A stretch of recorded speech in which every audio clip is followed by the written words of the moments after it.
Hello everyone, তো কেমন আছো তোমরা সবাই? আশা করি তোমরা সবাই খুব ভালো আছো।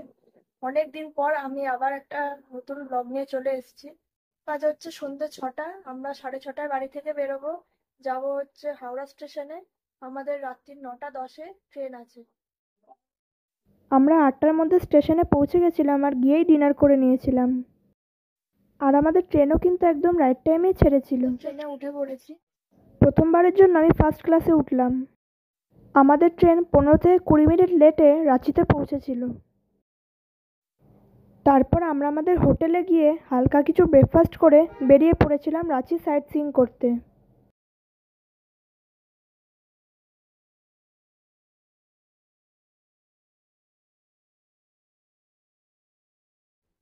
আমরা ছিলাম হোটেল কোরাল গ্র্যান্ডে। আমাদের হোটেল রাঁচি রেলওয়ে স্টেশন থেকে খুবই কাছে ছিল।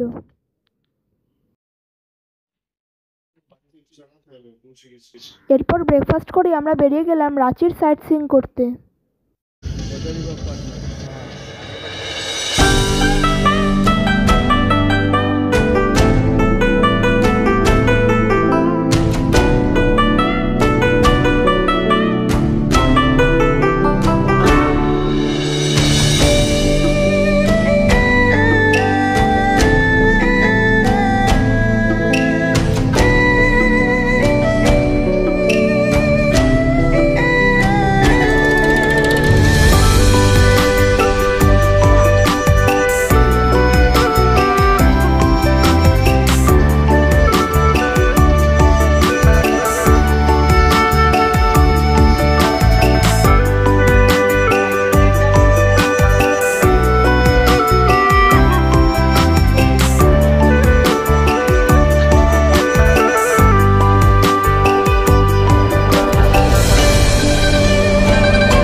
আমাদের হোটেল থেকে রাজরাপ্পা টেম্পল আসতে কিন্তু বেশ অনেকক্ষণই লাগলো।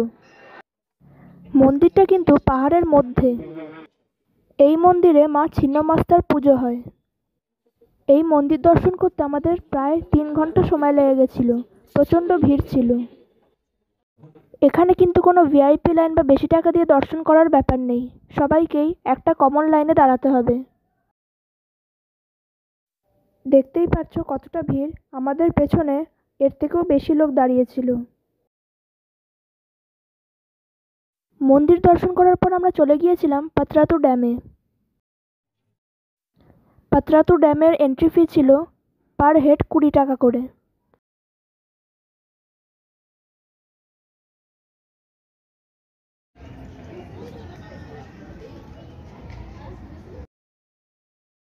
বাচ্চাদের জন্য পার্কও রয়েছে।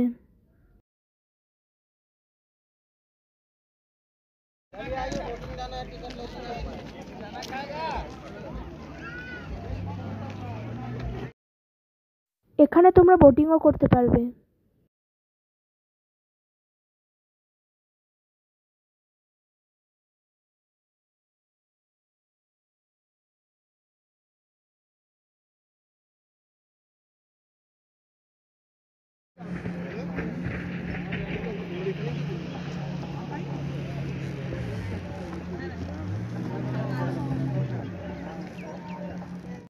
এটা হচ্ছে পাত্রাতু ভ্যালি। এটা আর কিছুই না, শুধু একটা ভিউ পয়েন্ট।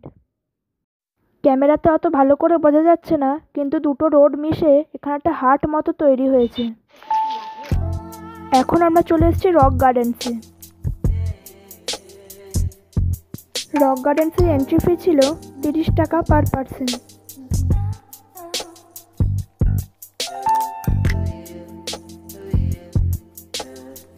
জায়গাটা বেশ সুন্দর ছিল, অনেকটা এরিয়া জুড়ে।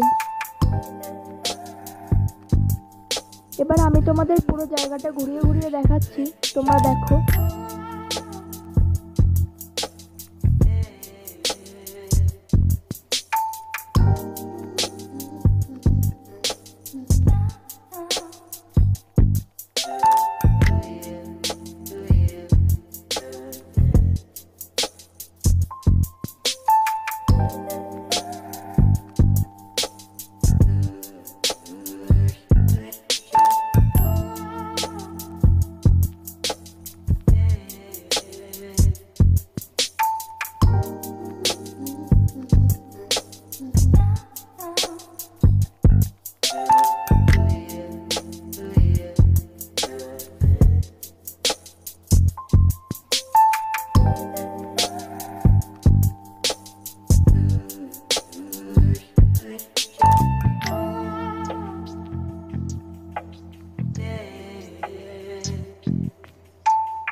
এটা হচ্ছে ধোনির বাড়ি। ধোনির বাড়ি দেখেই আমরা আমাদের রাঁচির প্রথম দিনের ট্রিপ শেষ করলাম। পরের দিন আমরা রাঁচির সমস্ত ওয়াটারফলস দেখব।